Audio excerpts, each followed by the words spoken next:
So ayan, magandang hapon mga kamungkil, no. So time check mga kamungkil is 3:48, so medyo maaga pa mga kamungkil. Pero bukas na tayo ulit babalik sa trabaho mga kamungkil kasi yung trabahuin natin ngayon bukas is doon na tayo sa baba kasi tapos na yung renovation natin dito sa taas sa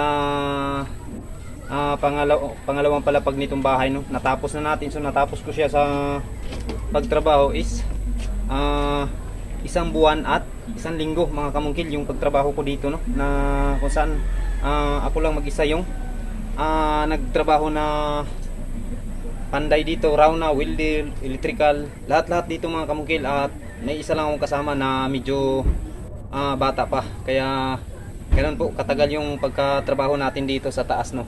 So yung kulang talaga dito sa taas mga kamungkil is gaya ng dati sa mga iba kong project is kulay na lang. Pero pagka matapos ko ng trabahuin mga kamungkil doon sa baba, babalikan ko itong taas para ang tawag nito, kukulayan tong kisami at saka mga dingding nito sa second floor nila. So yung trabaho kanya mga kamungkil is nagpintura tayo dito sa hand grill nila dito sa balcony nila, no. So tingnan natin mga kamungkil yung pagkayari dito sa dalawang palapag na bahay na to, yung pagka-renovate natin. At saka yung buong detalye nito mga kamungkil is nasa Ermongs TV. Ayan, kung makikita nyo, suportahan nyo. Ayan, medyo may ano pa yung mukha ko mga kamungkil, may pintura pa. So linisan na lang natin mamaya, no, pagkatapos natin mag vlog. So lahat ng mga detalye nito mga kamungkil, kung paano ko to diniskarte o paano ko to ni-rehab. Kasi dating kahoy ito na bahay mga kamungkil, tapos pinalitan ng bakal. Nandun po sa Ermongs TV natin, no. Ayan, kung makikita nyo sa screen, suportahan nyo po yan mga kamungkil. Diyan na po ako nag-upload ng mga bagong videos ko. Ermongs TV po, huwag kalimutan. So tingnan natin mga kamungkil ang pagkayari nito sa taas. So ayan mga kamungkil, kung nakikita nyo, ayan, ito na yung pagkayari ko dito sa loob, no. Naka-double walling na siya, and then nakakisami na din. Ayan, so box design lang yung ginawa ko dito. Yan yung mga ritaso na mga hardiplex mula dito sa double wall natin, ginamit ko na lang pang design. So bali sa loob nito mga kamungkil, sa taas 3 kwarto to yung nagawa dito. Pero yung pagka-layout ko sa kwarto dito mga kamungkil is 2 lang. Pero nung natapos ko ng layoutin yung 2 kwarto, naging 3 na siya. So ganyan yung pagka-plano ko dito mga kamungkil. So ganito lang. Tignan natin. Ito yung pinakaunang kwarto nila. Ito yung kwarto ng mag-asawa, yan. Pero hindi ko pa itong nalagyan ng doorknob mga kamungkil kasi yung doorknob nito is yung nasa baba na pintuan. Kasi may bagong doorknob dito na binili yung may-ari para dun ito sa main door. Ito yung ikakabit natin na doorknob mga kamungkil. Ayan, nakikita nyo. Yan yung ikakabit ko dun sa main door, dun sa baba. Tapos yung doorknob dun sa baba, yun yung ikakabit ko dito sa pintuan ng kwarto. So bali ito yung isang kwarto.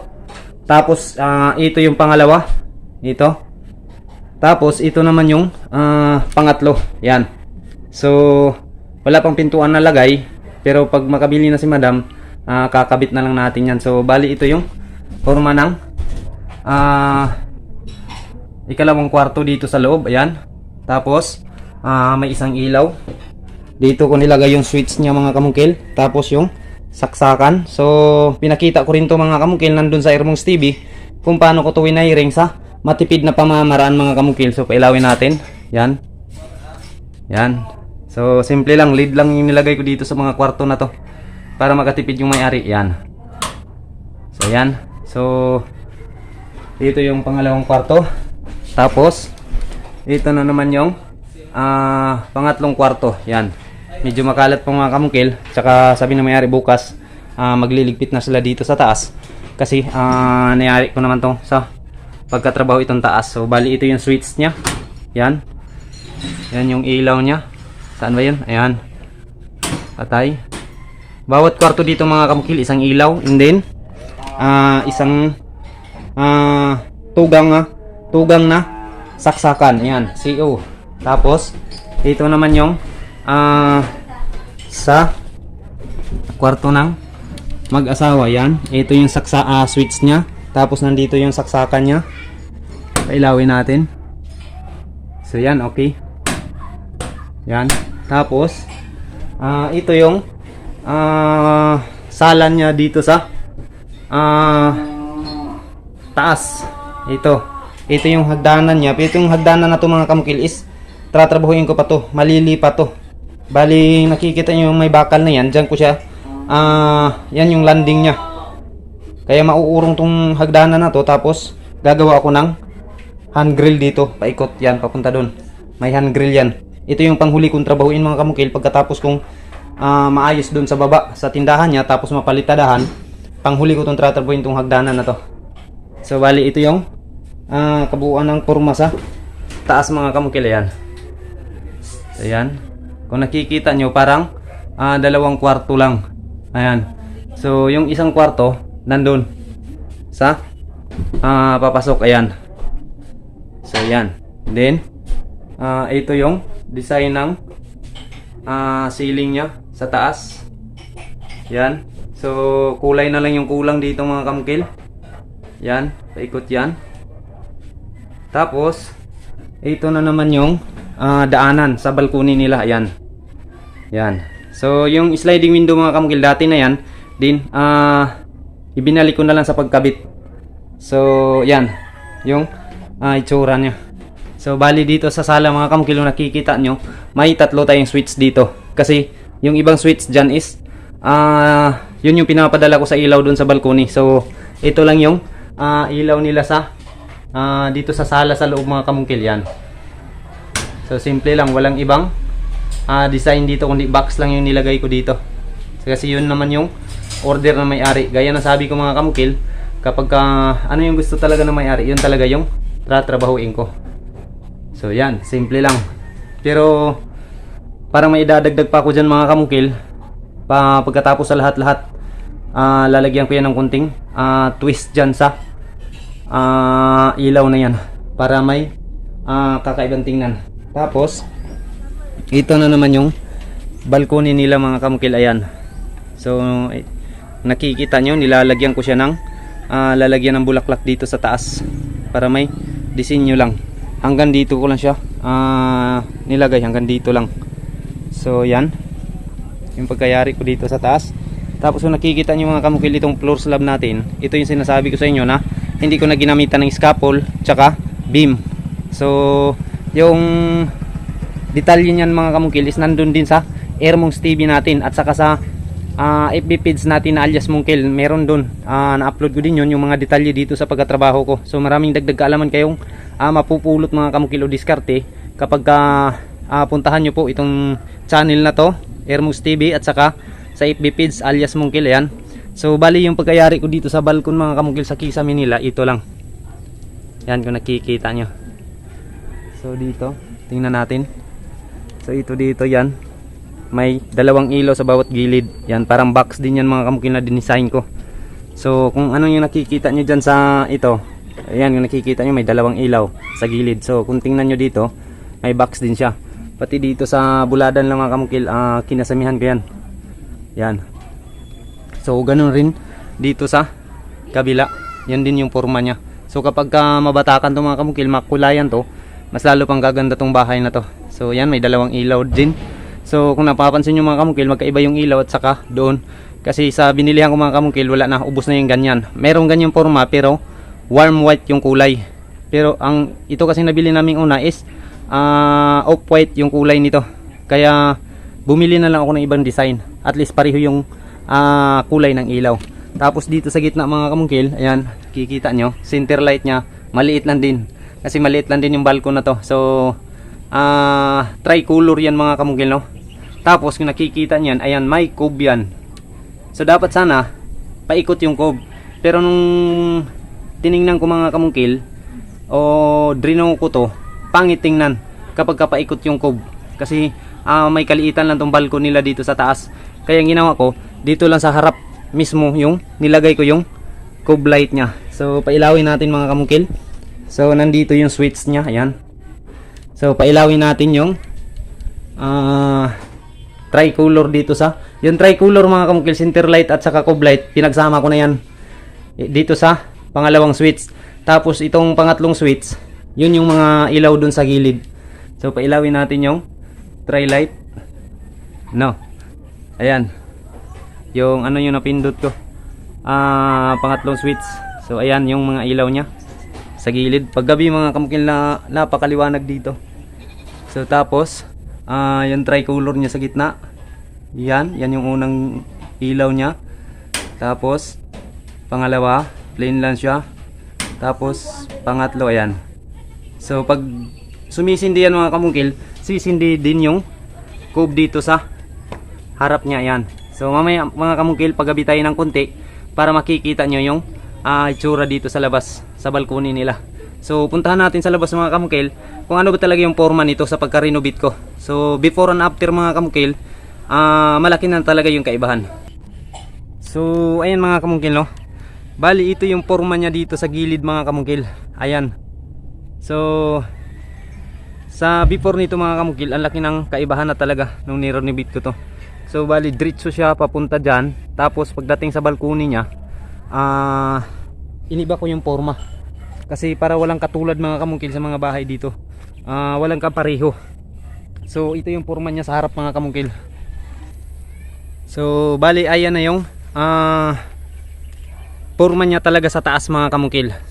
Gaya ng sabi ko, sa taas muna yung inuna ko sa paganda. Pagkatapos mga kamukil, bukas sa baba na naman ako magtrabaho. So ipapakita ko rin sa inyo mga kamukil kung ano yung mga pwedeng ideya na mapaabot ko sa inyo, mga diskarte sa pagtrabaho ko dyan sa baba. Kasi renovation din dyan sa baba mga kamukil, ang laki ng trabahuin dyan. Tapos walang plano na binigay yung may-ari sa akin. Ako lang lahat yung pinadiskarte niya. Pero dyan sa taas mga kamukil, yung gusto lang talaga nila may balkon. Pero sa lahat na nagplano dyan mga kamukil, pati sa forma ng bubong, sa akin lahat yan, wala silang ideya. Ang tanging sabi lang nila, ako na daw yung bahala, dahil ako daw yung talagang nakakaalam. So yan, lapit natin. Yan yung forma niya talaga mga kamukil, no, sa taas. So napapansin nyo yung bubong niya, may kunting design na nilagay ko. So mula dyan sa gutter, electrical, welding, lahat-lahat dyan mga kamukil, si Mungkil yung nagtira dyan. So yan, yung finished product niya sa taas. Ang kulang na lang dyan mga kamukil is pagkukulay sa kisame. So kung napapansin nyo mga kamukil, walang kaparihan na disenyo dito sa mga bahay na to.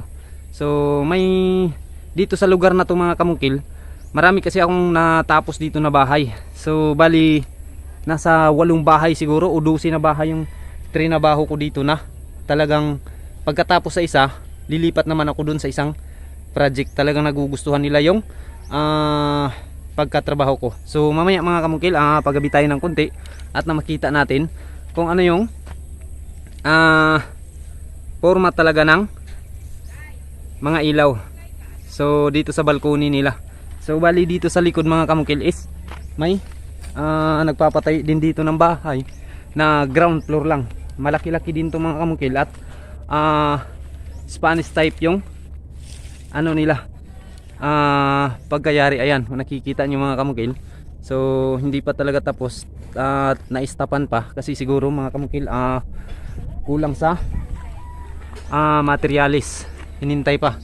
So bali kung makikita mo dito sa baba mga kamukil, ayan yung pagkayari ko sa balkoni nila. Tapos yung grills, sun grill nila mga kamukil, ang ginawa kong kulay sa mga malalaki na bakal, itim yung kinulay ko para may kapareho din yung mga bintana at saka pintuan. Tapos sa mga maliliit na mga bakal mga kamukil dito sa grills niya is sinama ko siya, inadapt ko siya dun sa kulay ng gutter natin. Ayan, para hindi masyadong magkaiba mga kamukil. So dito sa tagiliran mga kamukil, ito yung forma niya. So bali may mga pamatungan pa mga kamukil, hindi ko pa nakukuha. Siguro bukas mga kamukil tatanggalin ko na yan. So yan lang mga kamukil, no. At sa mga lahat ng mga nagtatanong na hindi ko pa nasasagot, pasensya na po kayo dahil sobrang busy tayo, no. Pero wag kayong mag-alala, mag-message kayo ulit sa akin doon sa FB page natin alias Mungkil. Kasi minsan mga kamukil nakakalimutan ko na yung ibang mga katanungan. So kung kayo po hindi ko pa nasasagot, mag-message po kayo ulit at nang mabigyan ko po kasagutan ang inyong mga katanungan. So ayan mga kamukil, no, medyo madilim na. Pailawin na natin dito sa taas. So ayan, kung nakikita nyo dilim. So, hinintay ko talagang dumili mga kamukil dahil gusto kong makita yung itsura dito sa loob kapag may ilaw na. Kasi ngayon ko pa lang ito mapapasindi mga kamukil kasi ngayon ko lang siya kinabit.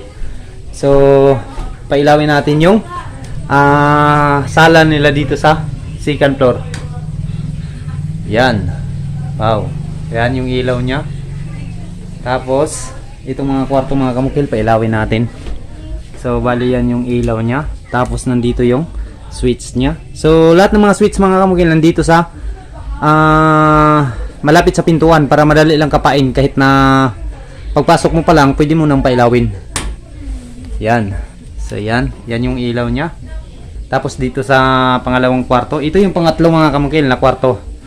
So, pasukin natin itong pangatlo.